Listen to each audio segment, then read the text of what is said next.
Ladies and gentlemen, welcome to the main event.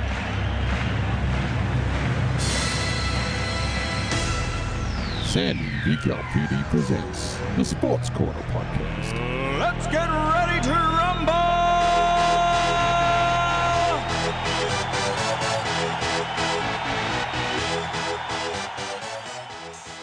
What's going on, ladies and gentlemen? This is 2Sweet Podcast, and today we'll be going through some news, reviews, and rumors. And yes, today we have a lot on the table right here. We're going to be going through WrestleMania 34. We're going to be going through NXT TakeOver New Orleans. We're going to be going through the Superstar Shakeup. I'm going to be reviewing Raw and SmackDown this week. And, oh man, going through the best part of the show, the Leigh's Rumor Mill. And we'll be going through the greatest Royal Rumble predictions. But first, before I get to all of that, I would just like to take this time to say thank you, Bruno Sammartino, for everything you've done for World Wrestling Entertainment. And to people out there that's wondering that I noticed of Bruno's passing, yes, I was fully aware. And I just wanted to take this time to say thank you. Thank you, Bruno, for everything that you've done for the wrestling world and for everything that you've done with WWE. So, thank you. Okay. It's time to get on to the reviews for NXT TakeOver New Orleans. I want to get through NXT TakeOver New Orleans first because this was the best NXT TakeOver in NXT history. And how else can you top this off? Like, this managed to top off NXT TakeOver Dallas by 3 points. Dallas was a 9.5. This was a 9.8. The only issue that I had with this was the match order. Like, nothing against these matches. They were all great, but the match order, like, you would put maybe the North American title later on the show and maybe put the NXT Tag Team titles at the beginning of the show and do all of that. Yes. But anyways, on to what I thought of these matches. The inaugural NXT North American Championship ladder match. Adam Cole was your winner and is your new North American champion. What are my thoughts? It was the best ladder match I have seen in recent memory. Adam Cole, your new inaugural NXT North American champion. I absolutely love this, but there was more to Adam Cole winning the North American title. There was the performances of Killian Dane, Lars Sullivan, Velveteen Dream, and Ricochet. What more can I say about Ricochet? He pulled off one of the most amazing moves in wrestling history, turning from a ladder fall into an offensive move. What more can you see in Ricochet? And the competition between Killian Dane and Lars Sullivan on who's the strongest. It was a good way to capitalize on this rivalry between Dane and Sullivan. So yeah, Adam Cole, your new North American champion. I thought that this was the best match, the second best match of the show. Shayna Baszler versus Ember Moon for the NXT Women's Champion. I was predicting Shayna Baszler was going to win the women's title, and yeah, I was right. Shayna Baszler. I have good hopes, high hopes for Shayna Baszler. I have a feeling that she's going to be the next woman to lead the NXT Women's Division. This girl has a lot in her. And with her popping her shoulder back in place by the turnbuckle, by the ring post, that was amazing. I bet no wrestler has ever done that in history. I bet you do the pop the shoulder back in on the barricade and all that sort of stuff, but never on the ring post. That was incredible. And her moves against Ember Moon were incredible. Turning, I think it was the Eclipse, I don't know what Ember Moon's move is, but turning Ember Moon's move into, I think it was a sleeper, like one of those submission moves on the ground. Yeah. Turning an offensive move into a submission move was incredible. Ember Moon lost by technical submission. Shayna Baszler is your new NXT Women's Champion. The Triple Threat Tag Team match for the NXT Tag Team Championships and Dusty Rhodes Tag Team Classic Trophy. The Undisputed Era's Adam Cole and Kyle O'Reilly versus the Authors of Pain versus Pete Dunne and Roderick Strong. Now, this was another great match. Top notch. This was the best tag team match I've seen. Better than the Usos and the New Day throughout 2017, but this maybe the best tag team match of 2018. The Undisputed Era wins the tag team titles and the tag team classic trophy because of Roderick Strong turning his back on Pete Dunne, joining the Undisputed Era. I was watching this with my brother. I was like, oh my God, Roderick Strong's with Adam Cole and Kyle O'Reilly. He was saying that the Undisputed Era needs a third man with Bobby Fish now out. Well, he's been out for a while. But yeah, I think this is what the Undisputed Era needs. I think this is what Adam Cole and Kyle O'Reilly needs. They need another person representing the Undisputed Era. It was shocking, but it was amazing. With the Authors of Pain in the mix, I was kind of predicting that they are going to lose this match since, they've basically done everything in the NXT Tag Team division and the NXT brand itself. They won the Dusty Rhodes Tag Team Tournament. They won the NXT Tag Team Championships. There was basically nothing else left for these guys. If they were going to go for twice, that would actually be really cool. But yeah, like I said, there was nothing else left for these guys. So, I'm glad that the Undisputed Era won. It was Kyle O'Reilly's match. All of it. Now, probably the one match that I was really, really excited for. There was another one. Aleister Black versus Andrade Cien Almas for the NXT Championship. And Zelina Vega, she looked great in this match. Now, people may be complaining to me, like, why is people all right with Zelina Vega and not the Singh brothers? It's because Andrade can wrestle. Andrade Cien Almas can wrestle, not Jinder Mahal, not Vince's Indian project. But anyways, yes, with this match, I absolutely love this match, especially with my boy Aleister Black winning the NXT Championship. I was predicting for a year, months, when Aleister Black debuted in NXT, he would win the NXT Championship. Day one, he deserved it. And yes, Zelina Vega did interfere this match a couple of times, but still, I had nothing against her interfering in the match. Andrade had a great match.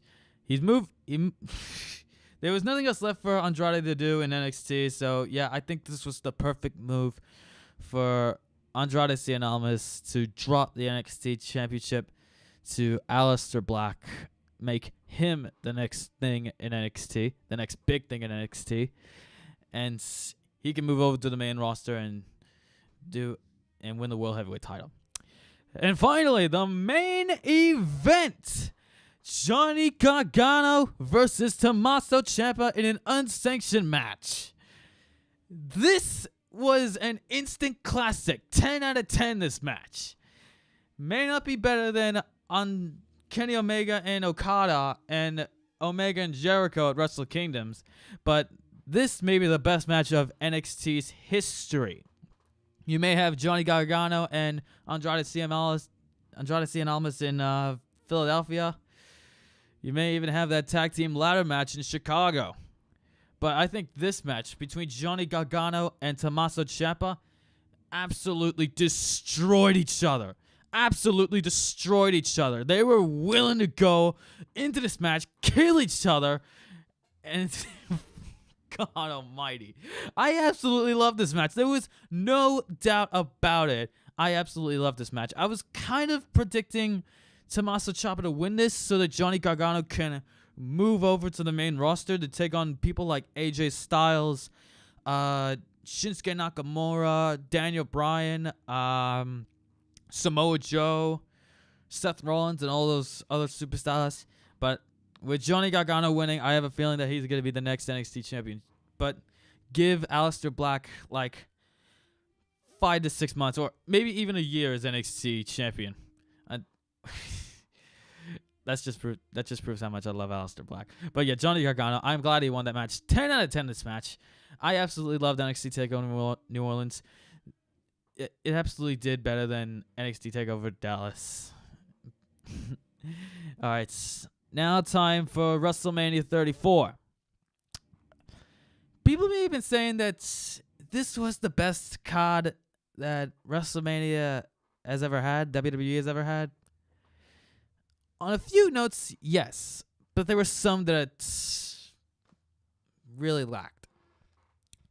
Anyways, with the triple threat match starting off WrestleMania 34, Seth Rollins, The Miz, and Finn Balor for the Intercontinental Heavyweight Championship. I was more predicting Finn Balor to go into WrestleMania and win the Intercontinental Championship, and more specifically in demon form. I mean, I had nothing against Finn Balor representing the lesbian gay community, but still, you could have entered New Orleans as the Demon King with the rainbow colors. That would be a perfect way to represent the lesbian gay community. But whatever. It was a good opening match. Seth Rollins pinned, I think it was The Miz for the Intercontinental Heavyweight Championship.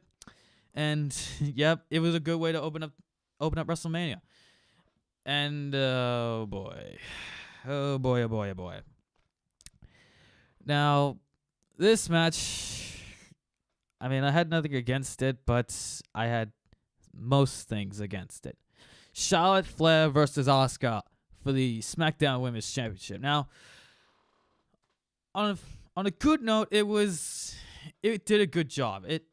It was a good match. But on another note, having Asuka to lose at WrestleMania and by submission, why in God's green goodness would you have Asuka lose by submission at WrestleMania nonetheless? You could have given Asuka a 1-year run as SmackDown Women's Champion, have her go into SmackDown as the undefeated Empress. But instead, you just give Charlotte the win and make her the best women's wrestler there is in the WWE. Make her the best wrestler there is because she's a Flair. Yeah, great idea. Absolutely stupid. Nothing against the match. It was an all right match, but the ending was atrocious. You could have had Charlotte pin Asuka. I would have been okay with a pin victory by Charlotte, but submission was just complete stupid. Though still, I should have had Asuka win this match. The Fatal 4-Way match between Jinder Mahal, Randy Orton, Bobby Roode, and Rusev. Now, I was more predicting Rusev to win this match, and what do you know? The guy who predicted the man to win the match got pinned. Absolutely brilliant, Vince. Have your most over wrestler in your company pinned by a underrated piece of garbage from India. Now, to many Indian fans of wrestling, I am sorry. But in all honesty, I just don't like Jinder Mahal. I just don't like him. I just don't like how, for the fact that Jinder Mahal had this push for a 7-reign World Heavyweight Championship run, only to go in to WrestleMania a few months later to win the United States Championship at WrestleMania. I absolutely despise this. Kurt Angle and Ronda Rousey versus Triple H and Stephanie McMahon in a mixed tag team match. This did a really good job. This did a really good job. Kurt Angle and Ronda Rousey versus Triple H and Stephanie McMahon did a really, really good job. I was more expecting to do a terrible job, but hey. Ronda Rousey doubted the people who are predicting this match was going to be bad. Kurt Angle didn't get much action time, but Triple H, damn it, at his age he still looks good. At his age, it still looked good. But Ronda Rousey, I think she did a really, really good job. First night on the job as a wrestler, this was a perfect way to open up your wrestling career. I absolutely loved this match. Plus the way how Stephanie McMahon immediately tapped out. Absolutely loved it. The triple threat match between the Bludgeon Brothers, the Usos, and the New Day for the SmackDown Tag Team Championships. Now, I want to get through the New Day's entrance first. It was absolutely cringeworthy. And Byron Saxton actually says, "This made my WrestleMania night. This was the best moment in WrestleMania history." You live a sad life, Saxton. Though the match went for 5 minutes, the Bludgeon Brothers dominated the New Day and the Usos. Not the best way to have your first main card match for the Usos. Though I was expecting the Bludgeon Brothers to win this. And boy, how I was right. The Bludgeon Brothers deserved this win. They deserved the SmackDown Tag Team Championships. Next up, The Undertaker versus John Cena. But before this match was officially made, Elias came in. I was more expecting Elias to be in the Andre the Giant Memorial Battle Royal, but what do you know? He got shoehorned into the main show only to get killed by John Cena. And then a few minutes later, John Cena gets killed by The Undertaker in 2 minutes. Big Match John gets killed in 2 minutes. Well, 2 minutes and 45 seconds, nonetheless.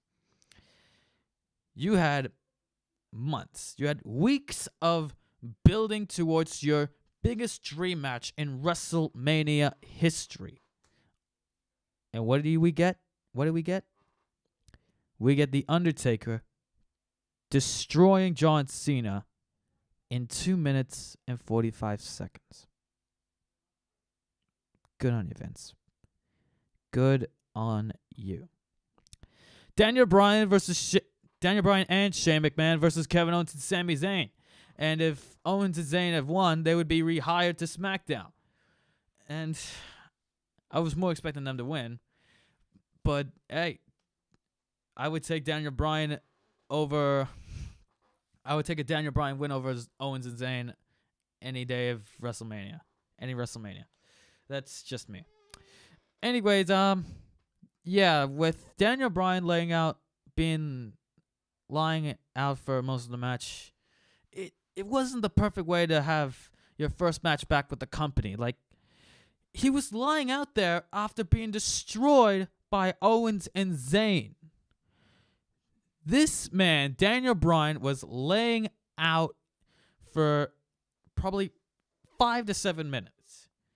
You have Daniel Bryan, his first match back, lying out outside the ring, only to get him stretchered out. That's not the perfect way to have your first match back. Are you crazy, Vince? This is not the perfect way to have your first match back with the company. Daniel Bryan is the face of this industry, the face of the wrestling industry, the face of the WWE, the next big thing in the WWE. And you have him lying out there for 5 to 7 minutes. I'm sorry. This absolutely pissed me off.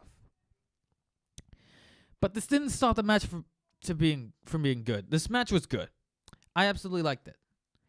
Nia Jax versus Alexa Bliss. This match didn't need to happen. It was 1 year too late for Nia Jax to win the women's title. Personally, I thought the match was just a meh. I didn't find any interest in the Raw Women's title match. It was that 100% predictable. Nia Jax was going to squash Alexa Bliss. I'm sorry. But anyways, yeah, Nia Jax beats Alexa Bliss in 10 minutes. She's your new women's champion. And yeah. The dream match. AJ Styles versus Shinsuke Nakamura for the WWE Championship. What are my thoughts on that? 2 years ago, Wrestle Kingdom 10. The dream match between AJ Styles and Shinsuke Nakamura. One of the best matches I've seen in wrestling history. And AJ Styles Nakamura number 2, WrestleMania 34. Sabotaged. Absolutely sabotaged. This should have been the main event. But yet it was a meh. The match didn't feel special. The intros feel special, but this match overall didn't feel special. Though the only thing that saved this match was Shinsuke Nakamura turning heel, getting AJ Styles with a low blow. Quite a shocking turn of events. But yeah, AJ Styles, still your World Heavyweight Champion. And yeah, AJ Styles still the best in the world. Following that matchup is Braun Strowman and a mystery partner versus the Bar, Sheamus and Cesaro. And that mystery partner turned out to be a 10-year-old named Nicholas. A 10-year-old child as a tag team champion. I would rather Hulk Hogan. I would rather Kane. I would rather, Zack Ryder. I would rather Tyler Breeze. I'd rather Ty Dillinger. I'd rather anyone in the WWE roster, or legends for that matter. I would rather anyone who's even dead for that matter. The Ultimate Warrior. Jimmy Snuka. Dusty Rhodes. Big Daddy V. Anyone. And instead, you have a 10-year-old child. A 10-year-old kid who doesn't even know how to wrestle. Who's still in school. Win against the Bar for the Raw Tag Team Championships at WrestleMania. When I was watching it with my brothers, I had a laugh. And after that, it was just stupid. It was stupid. 4 minutes this went. Braun Strowman and Nicholas win the Raw Tag Team Champions. And then the next night, dropped it. I also said this to my brothers. I swear to God, I bet Braun Strowman and Nicholas is going to drop the tag team titles next night on Raw. And I was right. Brock Lesnar versus Roman Reigns for the Universal Championship. We were expecting this match. But I can think of even bigger things. I can even think of bigger main events than Brock Lesnar and Roman Reigns. Freaking The Rock and John Cena at WrestleMania 29. That's more of a bigger main event than Brock Lesnar and Roman Reigns. Roman Reigns versus Triple H at WrestleMania 32. That's a bigger main event than Brock Lesnar and Roman Reigns. And WrestleMania 32 is a terrible WrestleMania. But yet, that WrestleMania main event is actually more watchable than Brock Lesnar and Roman Reigns at WrestleMania 34. And that's saying a lot of things.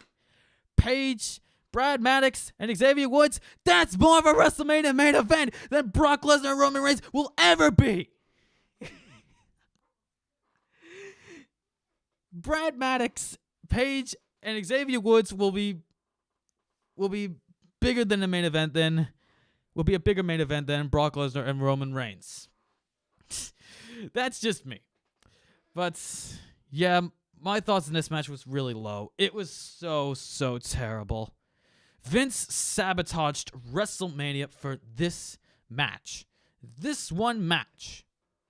He should get the hell out of WWE. Why hasn't Triple H taken over the entire WWE? That's the first thing I want to go through. That's the first thing I want to get off my chest right now. Triple H has the keys to the NXT Kingdom and 205 Live. Have you seen what he has done with NXT and 205 Live? He should be doing the same thing on Raw, the same thing on SmackDown, even a little bit of Main Event. Yeah, WWE Main Event. I don't watch it a lot, but I say give it a crack. But Jesus, how this match was terrible. Brock Lesnar wins. My thoughts on it, so low. My thoughts on WrestleMania overall, a complete and utter disappointment. A few matches was a good up. A few matches was a good down and up and down and up and down. And throughout the rest of the night, it was a complete down. It was a complete down. Okay, then. On to the Superstar Shakeup. Now, I had a feeling that WWE would get this out of their ass. They could have done this after the Greatest Royal Rumble or Backlash. Two big events. They could have done it afterwards. Okay, then. On to Monday Night Raw's Superstar Shakeup. Raw picked up Jinder Mahal with the Singh brothers and the United States title. Go figure. Jinder Mahal had nothing else left to do on SmackDown, so he moved the United States Championship to Raw. What were people thinking? They were probably thinking Jeff Hardy could move to SmackDown, or Jeff Hardy can stay on Raw with the United States title, and Seth Rollins could move to SmackDown. That's what many people were thinking, but wait till you hear this one. Jinder Mahal lost the United States title his first night back on Raw. Oh, good on you, hard body. All right, the Riot Squad's Ruby Riott, Sarah Logan, and Liv Morgan were traded over to Raw. Only had a few months in on SmackDown, and yet now goes to Raw? I mean, why? Kevin Owens and Sami Zayn signed with Raw as free agents. Now, people were speculating this. People were thinking that Kevin Owens and Sami Zayn might have a chance to join Raw, since they don't have anything to do on SmackDown. They might not get an opportunity with SmackDown again. But hey, I would take this. I would easily take Owens and Zayn with Raw. They needed this. Zack Ryder on Raw. Brie Zongo. Get off my TV. Natalya on Raw. Now, I want to get this off my chest. Why turn Natalya babyface? That's the first thing I want to get out of the way. That is the first thing about Natalya I want to get out of the way. Throughout most of SmackDown, she was a heel.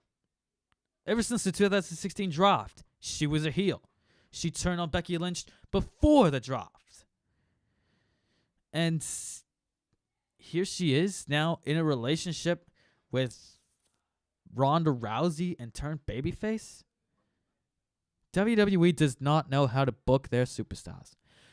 Mojo Rawley. Dolph Ziggler on Raw. Now, I was kind of expecting Dolph Ziggler to move to Raw, since WWE doesn't even know what to do with Dolph Ziggler on Raw. And the bigger kicker, Drew McIntyre, now back on the main roster for Monday Night Raw. Now, I want to get this out of the way. Who would you rather have on the WrestleMania main event? Would you have Roman Reigns? Or would you have Drew McIntyre? Easily Drew McIntyre, because he looks like a World Heavyweight Champion. Roman Reigns looks like nothing. Nothing. You would have Drew McIntyre. I swear to Christ, if Drew McIntyre does not become World Heavyweight Champion or Universal Champion for whatever reason, then I might as well just review SmackDown. Because Monday Night Raw, they don't even know what to do. Baron Corbin also moved to Raw. And I was also expecting Baron Corbin to move to Raw since SmackDown basically killed him. SmackDown killed him after his cash-in with Jinder Mahal. Mike Bennett not Kanellis. Bennett is on Raw. This doesn't make any sense in my books. The Ascension also moved to Raw. Who really cares? Bobby Roode on Raw. Now, Bobby Roode has been on SmackDown for a couple of months. I don't really see why you would move Bobby Roode to Raw. I mean, yeah, sure. Just move Bobby Roode to SmackDown after a couple of months. How nice of you. Chad Gable on Raw. Now, Chad Gable may be a wild card in this one because Chad Gable has a lot of potential to be a champion.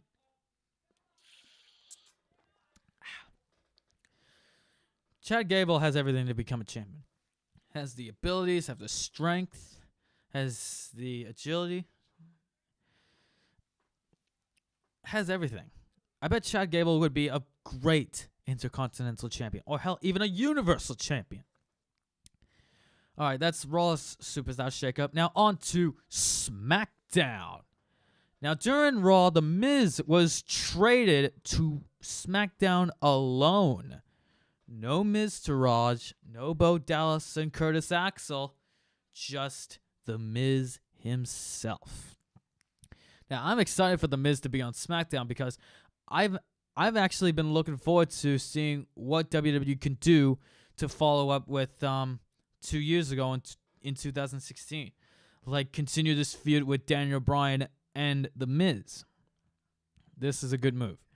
Jeff Hardy with the United States Championship on SmackDown. Now, people have been saying, well, yeah, like I said about some Jinder Mahal moving to Raw, people might be thinking that Seth Rollins might be moving to SmackDown with the Intercontinental title.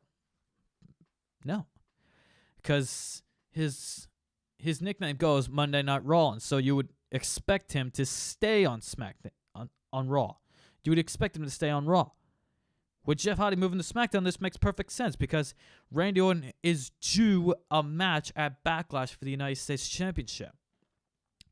Absolution moved to SmackDown. Who even cares? Well, I care about Mandy Rose. Samoa Joe. This was a perfect pickup. Had a good performance on Raw during the shakeup and a good performance against Sin Cara. Basically killed Cara. And a good few minutes of talking after his match. I swear to God, SmackDown could dominate with this guy. Sanity from NXT. Eric Young, Killian Dane, and Alexander Wolf. Yes, just Eric Young, Killian Dane, and Alexander Wolf. No Nikki Cross. Why? I'll talk about that in a second. Big Cass, returning from injury, has now moved to SmackDown. I absolutely like this move. I bet this could be a way to revive Big Cass from a disappointing heel turn against Enzo Amore, Turkey Man. Asuka moving to SmackDown. I was expecting this. I was expecting Asuka to move to SmackDown, even though she should have won the women's title at WrestleMania so she could join SmackDown. Though, I don't mind this move as well. 2 tag teams, Guns and Gallows and The Bar, joining SmackDown.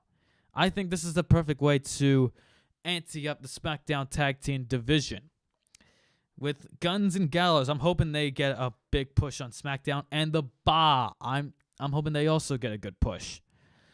And far out, mate. R-Truth moving to SmackDown. Get off my TV.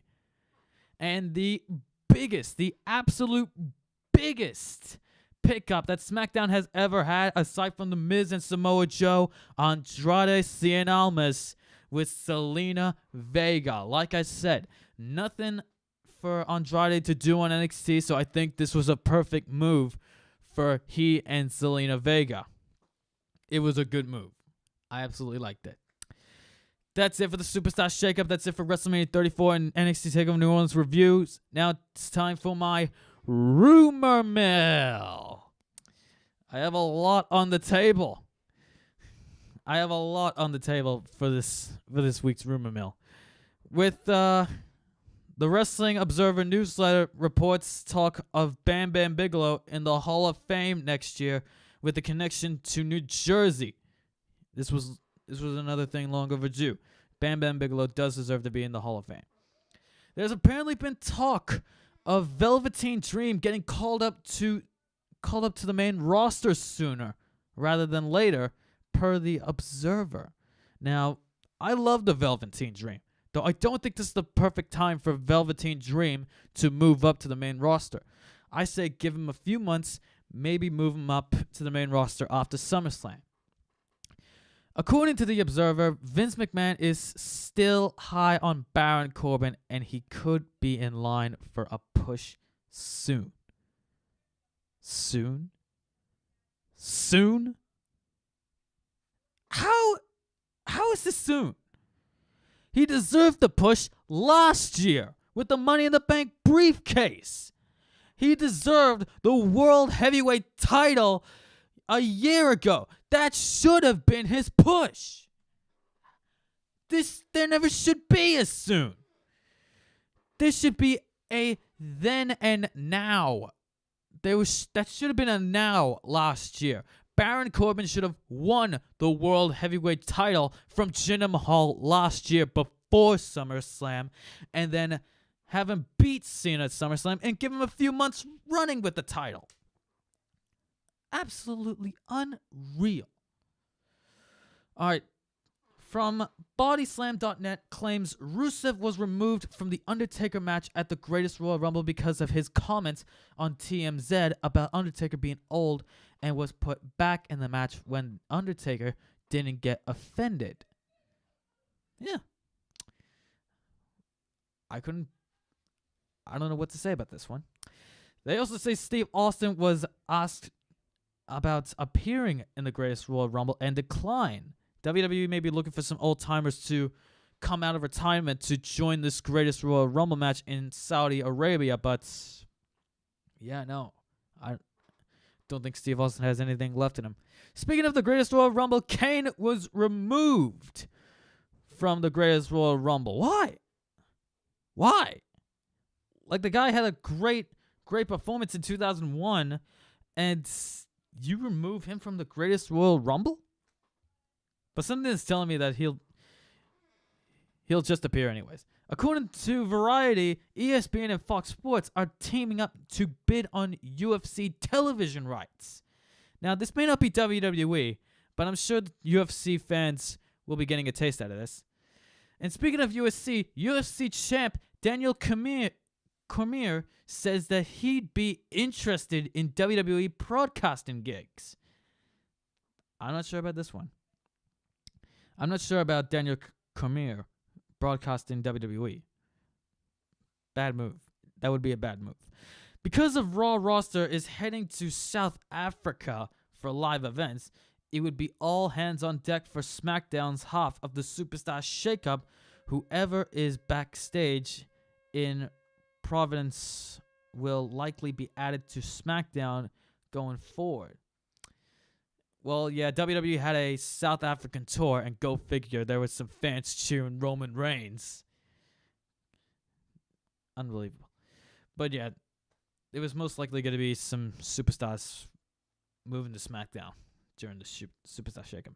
On the subject of the South African tour, Dean Ambrose is advertised for shows there Wednesday, Friday, and Saturday, but WWE hasn't responded to inquiries about his injury status.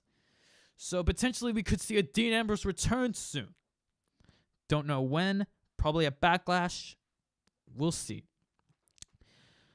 WWE is eventually going to add a woman to the Raw or SmackDown audience team, according to the Wrestling Observer. Online chatter points to Beth Phoenix as a leading candidate. It's most likely going to be that. Daniel Bryan versus The Miz was going on at the WWE UK tour. This is the perfect way to start up. According to sources of Pro Wrestling Sheets, Ryan Satin, I think that's how you pronounce his last name, Rusev being taken out of the Undertaker casket match, then added back was just a case of Vince McMahon changing his mind and had nothing to do with the TMZ interview. All right. WWE Network's sign-up page features an ad for the Greatest Royal Rumble, which pictures Rey Mysterio seemingly confirming reports of his involvement. Shane McMahon, Mark Henry, and the Great Khali are also officially unannounced talent shown in the promo image. So we're most likely going to be seeing Rey Mysterio, Shane McMahon, Mark Henry, and the Great Khali for the Greatest Royal Rumble match. Rey Mysterio, Shane McMahon, and Great Khali, yes, thumbs up. Great Khali, no, thumbs down. I'm sorry again to Indian fans who are listening to this. Brie Bella used an Instagram story to shoot down people report she's furious with John Cena over the end of his relationship with Nikki, saying, "I'll always love Cena like a brother. He'll always be family. My heart is hurting for he and my sister." I'm sure it does. I'm sure she does. Big Cass is being considered for a push in 2018 with a feud with AJ Styles, possibly after he works with Daniel Bryan. Now there's a lot going on between Cass and Bryan. If you haven't watched the Superstar Shakeup, then you're in for a treat. On Wrestling Observer Radio, Dave Meltzer speculated Nikki Cross was not called up with the rest of Sanity because the NXT women's roster is lacking in experienced talent to work with Shayna Baszler and Kairi Sane. Reasonable enough, but you have Candice LeRae there, right? You have Bianca Belair, you have all this other upcoming female stars, and nothing else? You don't have anyone else that can stand up to Shayna Baszler and Kairi Sane? Nikki Cross is more likely to go to the main roster. She's more than ready. She's willing to go. And yeah, I said early in the podcast that Bruno Sammartino died, and he was at an age of 82. He was in 2 weeks hospitalized, and kind of a sad way to go. All right, that's it for my rumor mill. Now it's time to go on to Raw and SmackDown, the go-home shows for the Greatest Royal Rumble pay-per-view. And I did promise that I'm going to be going through my predictions for the Greatest Royal Rumble. Now, the show opened up with Bruno Sammartino. Well, WWE paying tribute to Bruno Sammartino. A good tribute to the living legend, and good on WWE for having Skillet's Brave to be the song for Bruno's tribute video. I do appreciate it. Huge Skillet fan. And then after that, Brock Lesnar and Paul Heyman were talking about how Brock Lesnar's going to destroy Roman Reigns in the Greatest Royal Rumble and all that sorts of stuff. And then Roman Reigns comes in and, "I'm going to go home with that title. I'm going to take the Universal title from you, Brock Lesnar."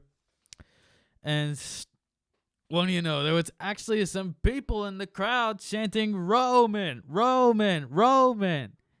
Fake fans who don't even know wrestling, who was paid by Vince McMahon to cheer Roman Reigns.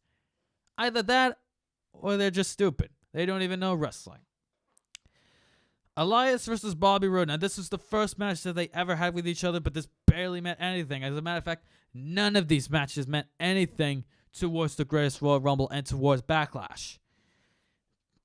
But overall, I found the ending pretty interesting. But the only downfall to this, as a matter of fact, the downfall to the whole show, was the advertisement for the Greatest Royal Rumble. We know that it's coming. We know that it's coming this week. Why advertise it like 19 or 20 times during the whole show and then far out and spat about how Roman Reigns is going to take on Brock Lesnar and the Undertaker is going to take on Rusev in a casket match and John Cena is going to take on Triple H? We get it. All right, the Deleter of Worlds, we're talking about taking out the Ascension before their big encounter with the bar at the Greatest Royal Rumble. Now, who doesn't like the Deletion of Worlds? I don't like their intro though. How it's just Matt Hardy here, Bray Wyatt's theme here, and then the rest of it just Matt Hardy's theme. You might as well just have it as Matt Hardy's theme, since he's the leader of the Deletion of Worlds. All right, so the match alone, with the Deletion of Worlds in this match alone, gets 3 stars because they're amazing. They deserve to be tag team champions. After that, the Sami and Kevin show. Again, this didn't do anything. And yeah, taking a jab out to Rusev and Lana when Lana was bitching to WWE to remove Rusev from this casket match and replacing it with Chris Jericho. But yeah, for the Sami and Kevin show, Kurt Angle just says, you're going to be taking on the team of Bobby Lashley and Braun Strowman. Now, my thoughts on Bobby Lashley returning, I was shocked. I was shocked that he came back from TNA. There was probably nothing else left for him to do there. Match 4. Dolph Ziggler and Drew Match 3, sorry. Dolph Ziggler and Drew McIntyre versus Titus Catering. Now, when it comes to these squash matches, I don't give them any rating. They don't deserve to be rated. But I think with Dolph Ziggler and Drew McIntyre, I think they were the best thing out of this entire show. I think this team alone was the best part of the entire show.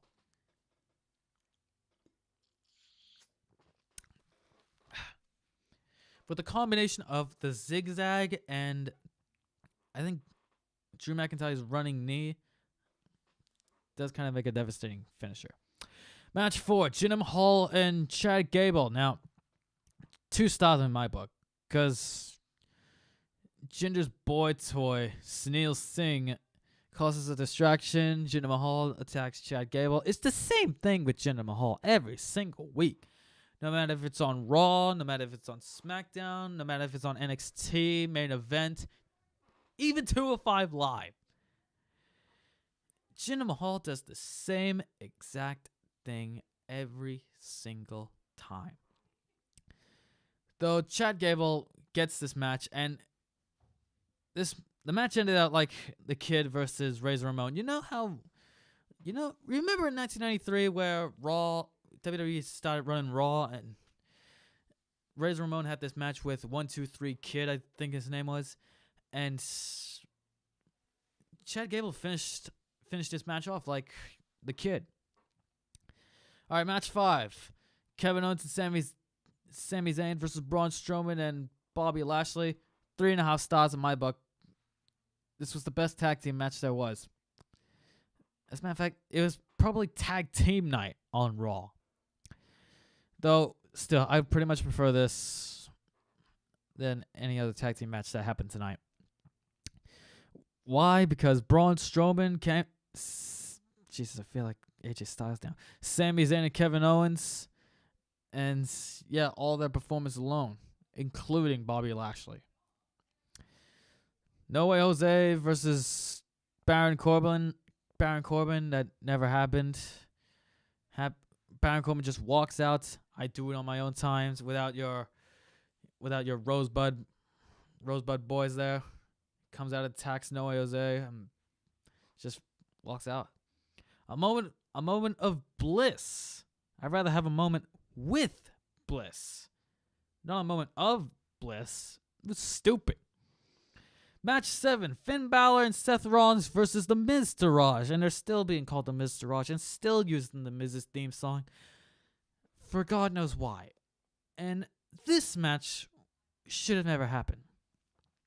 The reason why this match happened was because Dallas and Axel wanted to join Seth Rollins and wanted to become the next Shield. I was like, oh my God, this is just pure stupidity.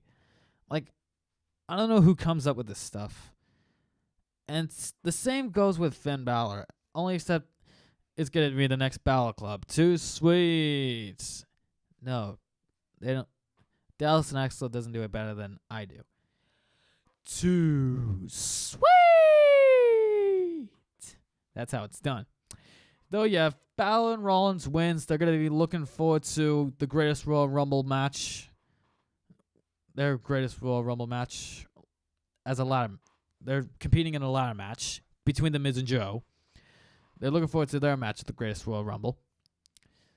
And Jesus Christ, I don't know who came up with this main event. Bayley, Banks, Natalya, Ember Moon, and Nia Jax versus Alexa Bliss, Mickie James, and the Riot Squad in a 10-woman tag team match. Whose idea was it? Was it Kevin Dunn? Was it Road Dogg? Was it Vince McMahon? Whoever thought of that idea might have been like, oh yeah, you know what? That 10-man main event was great last week. Let's use it again this week with the women. Absolutely stupid.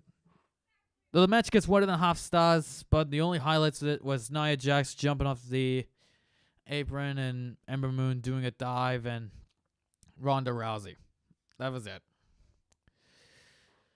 Alright then, SmackDown. The show opened up with WWE again paying tribute to Bruno Sammartino, though it's still young. I don't really blame him. Bruno Sammartino is the greatest of all time, and he deserves everything. He deserves to have a tribute. And I did watch this this morning. I didn't have any time to watch it. Though The Miz comes out for Miz TV, doing the same thing that happened on Raw. Start off with Miz TV and all that sorts of stuff. And The Miz is having a good welcome back. And goes on and says, I want Daniel Bryan. I want Daniel Bryan. This is a good way. I want this feud with Bryan and The Miz to continue. And who to interrupt The Miz TV? Big Cass. Yes, Big Cass. I have a feeling that Big Cass was going to get somewhere in this, because after the Superstar Shakeup, he had a run-in with Daniel Bryan and taking him out during his tag team match with Rusev Day.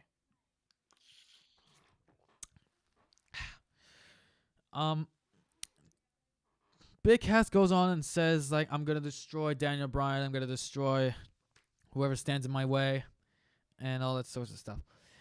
All right. Now, this was an interesting bit. Before Asuka and Becky Lynch gets ready for the Iconics, Daniel Bryan was laid wasted. He was laid out unconscious. And who else? Big Cass. He was knocked out because of Big Cass. And I'll tell you what happens later on in this review. All right, so with match 1, the Iconics versus Becky Lynch and Asuka. It was an all-right match for Asuka's debut on SmackDown, in-ring debut on SmackDown. Though the ending of it was pretty interesting. It shows what good heels that the Iconics can be. They rolled up Becky Lynch, grabbed the rope, I think it was, and then bang, won. Though I was more expecting Asuka to win this. Asuka and Becky Lynch to win this, since after match 1 with Billie Kay and Charlotte, it's sort of like WWE basically killed him. Basically fed Aussie's upcomers to the Roman Reigns of the women's division. And yeah, with the Iconics winning this, I was shocked. And you know what this means? Asuka now has 2 losses. I'm still pretty pissed off about that, though. All right, match 2. Eric Rowan versus Jimmy Uso. It was most looking like a one-sided beatdown with Rowan and Uso. But with Naomi coming out, I was like, why is Naomi getting involved? Why is she getting all the fun with the Bludgeon Brothers?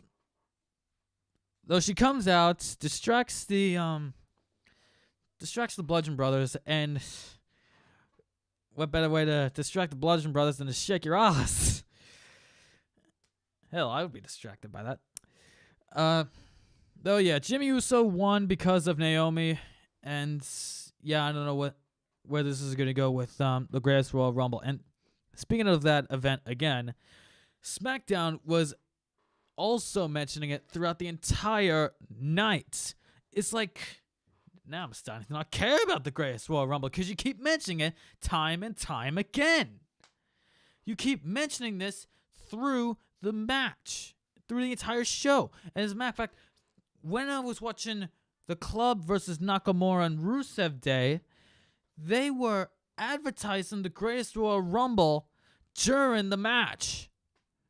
Now, this also happened for a few matches that happened on Raw. You advertise the show that you're going to air on Friday or down here Saturday, and you air it during a match.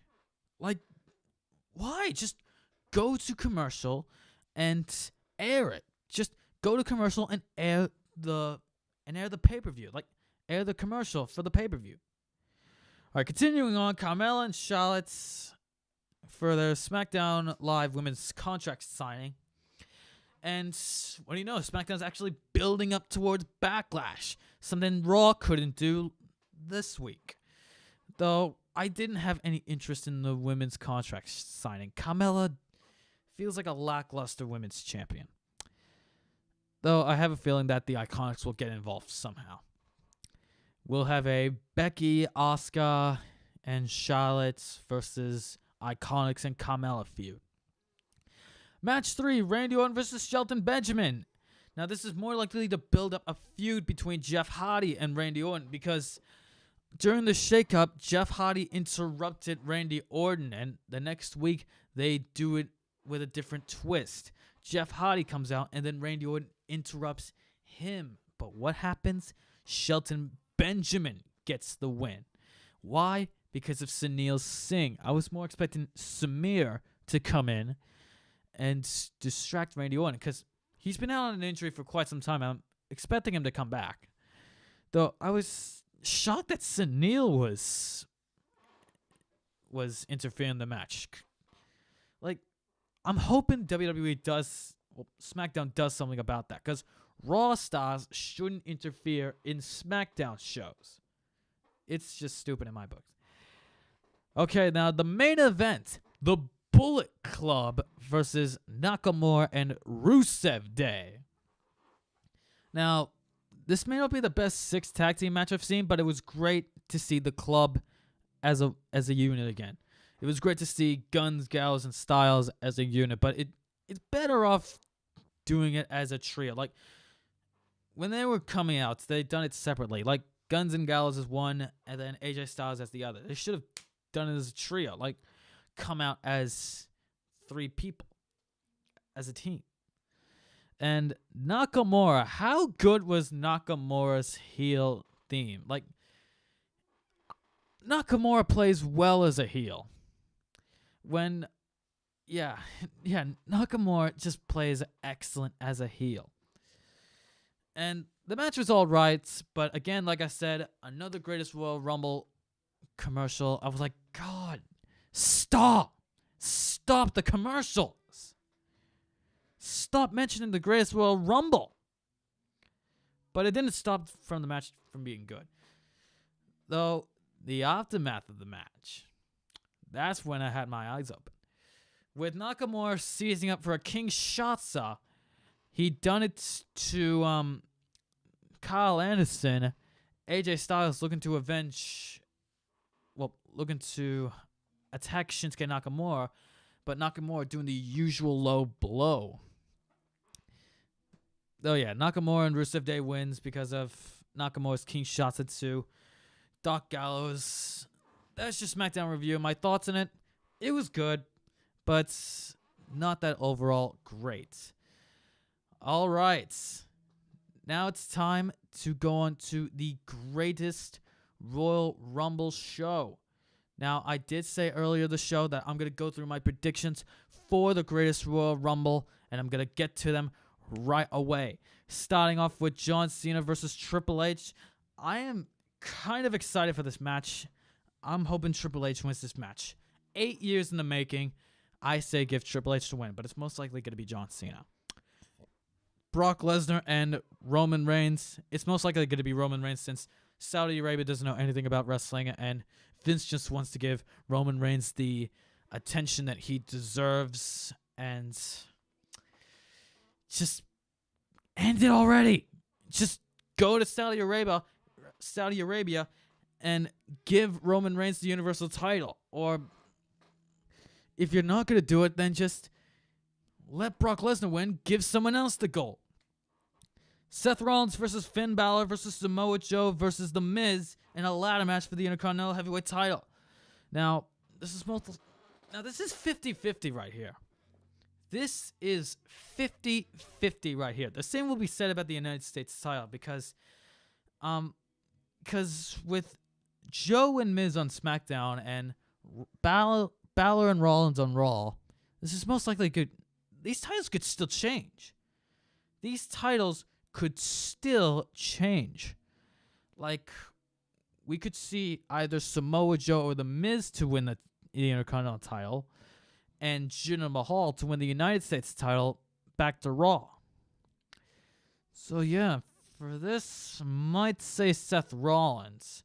And for the United States title match, I'd say Jeff Hardy, because with Jeff Hardy winning the United States title and from Jinder Mahal and Raw moving to SmackDown with the title again, this makes perfect sense because Randy Orton had a triple threat match with Bobby Roode and Rusev, won that match, scheduled a match with Jinder Mahal at Backlash, but Jinder Mahal moved to Raw. That match got canceled, but Jeff Hardy won the title. He moved to SmackDown, and yeah, I say keep the titles as they are. AJ Styles versus Shinsuke Nakamura, probably AJ.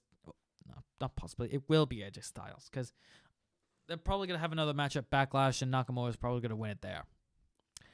Bray Wyatt and Matt Hardy versus The Bar, obviously the Deleter of Worlds. Predictable isn't really a bad thing, but when you have The Bar on SmackDown, it just makes it feel off. Bludgeon Brothers versus the Usos, I'm not sure. Probably the Bludgeon Brothers in another dominating performance. Cedric Alexander versus Kalisto. Kalisto had a match on 205 Live to determine the number one contender for the Cruiserweight Champion, and he was the winner. He came out victorious, but I don't think this is going to affect anything. I'm expecting Cedric Alexander to win it. And Rusev versus The Undertaker. Well, WWE doesn't give a crap about Rusev. They're probably just going to have The Undertaker in another short match and have him win it and kill Rusev's momentum. As a matter of fact, they've been doing it for months. All right. Now it's time for the greatest Royal Rumble. Oh, wait a minute. I have an announcement saying that Rey Mysterio, Khali, McMahon, Orton, and Mark Henry are in the greatest Royal Rumble. All right. So that about does it. Rey Mysterio, Khali, and Henry are in the greatest Royal Rumble. So as far as who I want to win the greatest Royal Rumble is a big, big question mark. Because when you have 50 superstars, you're most likely to expect many familiar old faces coming back. Like I said, you have Rey Mysterio coming in, you have the Great Khali coming in, you have Mark Henry, you have Shane O'Mac, you have Kurt Angle, you have Chris Jericho coming in. Well, you could have who else do you have? The Hurricane. You could have a couple of NXTers. You could have Adam Cole again. You could have maybe another Undisputed Era like Roderick Strong, Kyle O'Reilly, or maybe even the NXT champion Aleister Black. I don't know, anyone. Or you might even expect maybe DDP. Or even the Boogeyman. Or even Road Dogg and Billy Gunn. So, I don't know. As far as the greatest Royal Rumble goes, it's a big question mark. Because right now, the big ones who I want to win it are Daniel Bryan, Braun Strowman, Baron Corbin, Dolph Ziggler, Chris Jericho, Kevin Owens, Sami Zayn, and yeah, that's pretty much it. So Bryan, Strowman, Corbin, Ziggler, Jericho, Owens, and Zayn. That's 7 of them. That's 7 people who I want to win the Greatest Royal Rumble. Oh, yeah, that's it for my Greatest Royal Rumble predictions, and thank you for listening to 2Sweet Podcast. I am Leigh Doherty, and I absolutely promise you, I will be going over the Supercard of Honor, Ring of Honor pay-per-view. I will be going over the Greatest Royal Rumble pay-per-view as well. I will be going over Raw and SmackDown again, and all sorts of wrestling. Again, thank you for listening to 2Sweet Podcast, and again, thank you for Bruno Sammartino for everything that you've done in the wrestling industry and WWE as a company, and to Bruno's family, all the best, and to everyone else out there who is Bruno fans, all the best. 2Sweet. Good night, folks. See you next week for May the 4th.